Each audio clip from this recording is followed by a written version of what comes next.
Salut à toutes et à tous et bienvenue pour ce nouveau numéro de Côté Comics. Au sommaire du jour, Julia va nous faire un petit tour de l'actu et des sorties de la semaine. Ensuite, Thomas va nous présenter Punk Rock Jesus pour son J'ai lu pour vous. Et enfin, moi, je vais vous faire un petit tour sur les ennemis des Tortues Ninja parce qu'il y en a tout plein et que c'est tout bien. Et on va commencer tout de suite avec Julien.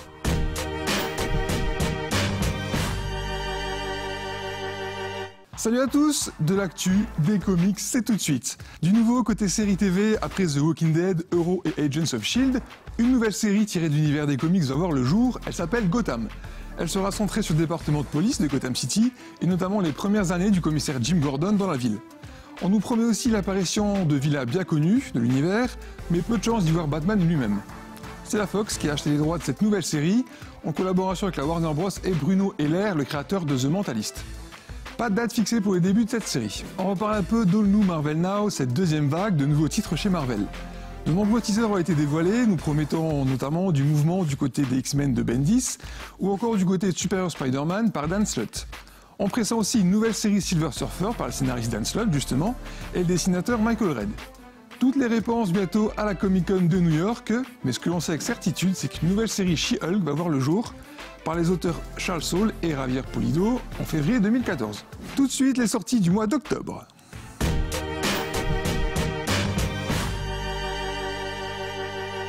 On débute ces sorties avec le retour au premier plan du format graphic novel chez Marvel, ces récits conçus pour des histoires individuelles et non des publications régulières. C'est le célèbre scénariste Warren Ellis, accompagné de Mike McKone, qui nous propose une aventure des Avengers avec un casting 5 étoiles et une histoire imaginée comme un long métrage. Rassemblement le 9 octobre. Avengers toujours, et si vous vous demandiez qui est le mec violet bizarre à la fin du film, ah bah déjà je suis pas fier de vous, hein, franchement, faut se renseigner un petit peu, non mais oh. Mais si jamais vous savez pas qui c'est, il y a une mini-série qui sort, qui revient sur les origines justement de Thanos. De son enfant jusqu'à la tyrannie qu'il impose aujourd'hui sur l'univers, vous saurez tout sur le grand méchant, tout violet.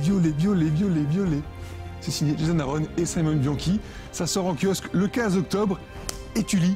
Eh ouais, faut se renseigner un peu, on peut pas tout faire pour toi. Ah, bon, des choses un peu moins connues maintenant, mais là je vous en voudrais pas, ou pas trop. On commence avec la réédition d'une série qui a grandement marqué l'histoire, Kamandi, de Jack Kirby, publiée en 1972. L'histoire est inspirée de la planète des singes et se déroulant dans un futur apocalyptique où un événement mystérieux connu sous le nom de Grand Désastre a fait disparaître une grande partie de la population humaine et les quelques survivants ont été réduits à l'état sauvage dans un monde dominé par les animaux évolués et intelligents. Le jeune Kamandi se retrouve alors dernier survivant de son groupe et va partir explorer ce nouveau monde. Un des grands chefs-d'œuvre qui a influencé l'évolution du médium qui est le comic book. C'est pas rien. Je dis chef-d'œuvre, ça tombe bien, en voici un autre. Vous connaissez le scénariste Brian K. Vaughan pour les excellents Y le Dernier Homme et Saga, mais avant ça, il avait écrit un autre trésor, Ex Machina. L'histoire suit le personnage de Mitchell Hundred, alors qu'il vient d'être élu maire de New York après les événements du 11 septembre. Mais Hundred a aussi un passé en tant que super-héros, sous le nom de The Great Machine, que l'on va découvrir par l'intermédiaire de flashbacks. Un récit très axé politique, plein de suspense et très bon personnage, dessiné par Tony Harris. On continue avec les petites perles indépendantes publiées par Urban Comics ce mois-ci, avec le retour de l'auteur Paul Pop, qui signe une nouvelle série intitulée Battling Boy. Un petit garçon nommé Battling Boy est envoyé par son père dans un monde infesté de monstres, avec comme mission de se débarrasser de ces créatures. Et pour ce faire, il ne pourra compter que sur une carte de crédit magique et des t-shirts enchantés. Une belle histoire pleine de magie mélangeant les genres, qui n'est pas sans rappeler Ghostopolis, et qui devrait plaire aux amateurs du genre. Les tomes 1 de ces 3 séries sortent tous le 11 octobre, alors tu cours acheter. Vous retrouvez aussi ce mois-ci le tome 2 de La mort de Superman, encore plus passionnant que le premier, le dernier tome de Brightest Day, qui offre une conclusion surprenante à défaut d'être très inspiré, le tome 2 de Nightwing ou encore le tome 4 d'American Vampire. Chez Marvel, 2 grosses rééditions avec les events de 2011 et 2012. Fear Itself revient en version deluxe avec des numéros en plus liés à l'event, et Avengers contre X-Men s'offre une édition absolue dans laquelle vous retrouverez les 12 numéros de l'histoire principale, les 6 numéros d'AVX Versus et les Infinite Comics. C'est tout pour cette émission, et dans la prochaine on parlera beaucoup de Thor avec l'arrivée du film, il y aura des dieux, il y aura du muscle, il y aura de l'éclair et des bisous.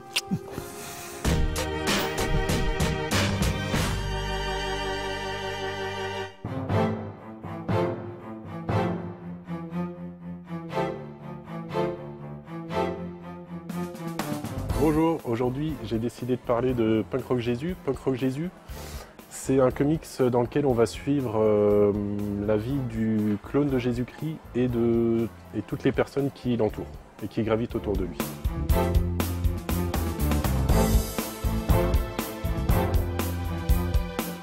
L'histoire se passe légèrement dans le futur, à un moment où une émission de télé-réalité décide, pour faire un maximum d'audience, de cloner Jésus-Christ en se servant du suaire de Turin.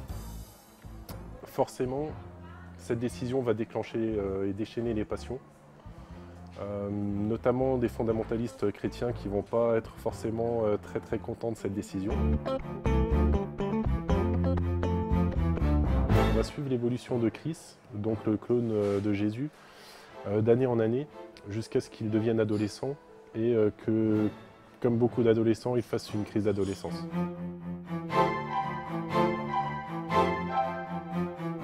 Il a beau avoir été élevé dans le respect de la religion, et malgré que tout le monde attende qu'il se comporte comme un futur messie, ça reste un enfant comme les autres et il va se rebeller. Et il va notamment embrasser une carrière de chanteur de punk. Cette décision va avoir des lourdes répercussions, à la fois dans le monde entier, mais principalement sur son entourage.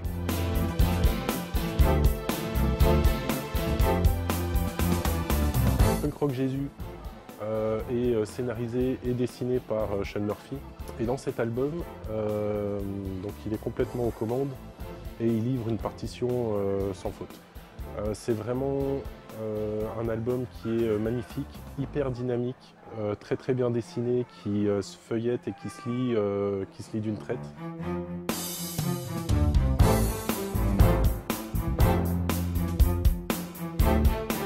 Si vous avez aimé Punk Rock Jésus ou Joe l'aventure intérieure, je vous recommande très chaudement Off-Road.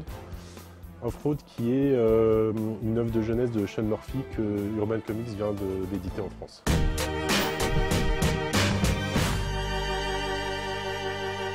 Alors aujourd'hui, on va parler un peu de Tortue Ninja parce qu'il y a quand même un film qui arrive à grands pas, la première saison de la série animée qui s'est terminée, qui est juste énorme au passage, et il y a 2 séries de comics en cours chez Soleil. Du coup, moi je vais vous présenter les ennemis principaux des Tortues Ninja. Comme ça, s'il y en a qui souhaitent se mettre à cet univers, ils auront déjà quelques bases. Alors l'ennemi juré des 4 tortues est Shredder, de son vrai nom Oroku Saki. Shredder n'est jamais traduit en France, mais sachez pour l'anecdote que son nom veut dire déchiqueteur. C'est d'ailleurs pour ça que, comme le Batman, des fois vous pouvez entendre le Shredder, sous-entendu le déchiqueteur. Alors dans la plupart des versions, le personnage est présenté comme ayant eu un passé commun avec Splinter, le sensei des 4 tortues. Les raisons de leur mésentente changent fréquemment, mais pour résumer, les 3/4 du temps, c'est à cause d'une femme. C'est des choses qui arrivent. Alors Shredder est un japonais en armure, plutôt musclé et maîtrisant les arts ninja, donc tout ce qui touche au corps à corps ou aux armes blanches. Pour l'anecdote, sachez qu'à la base, Shredder ne devait pas avoir une telle importance en fait. D'ailleurs, dans les comics de base, il se fait décapiter assez vite. De manière générale, ça reste un personnage qui a quand même énormément évolué, on l'a déjà vu en version cybernétique par exemple. Ennemi ou plutôt groupe d'ennemis suivant, le clan du foot dont Shredder est le leader justement. Étant donné que le comics Tortue Ninja était supposé être un comics parodique à la base, le Foot Clan n'échappe pas à la règle. Son nom, que l'on pourrait traduire par le clan du pied, fait référence au clan Hand ou clan de la main, présent dans les comics Daredevil. Ces personnages expérimentés dans l'art ninja représentent le plus souvent les ennemis de base des Tortues Ninja. Toujours dans l'entourage de Shredder, on peut noter le personnage de Karai, qui, selon les versions, c'est la fille de Shredder, c'est sa petite fille, ou la fille adoptive de Shredder, ou encore la fille de Splinter que Shredder a récupérée. Dans tous les cas, par contre, elle reste un membre du clan du foot placé assez haut dans la hiérarchie. Elle est compétente, dévouée et sans pitié. Son nom traduit du japonais veut apparemment dire extrêmement sévère. Bon, ça c'est pas moi qui le dis. Autre super vilain très connu, Krang.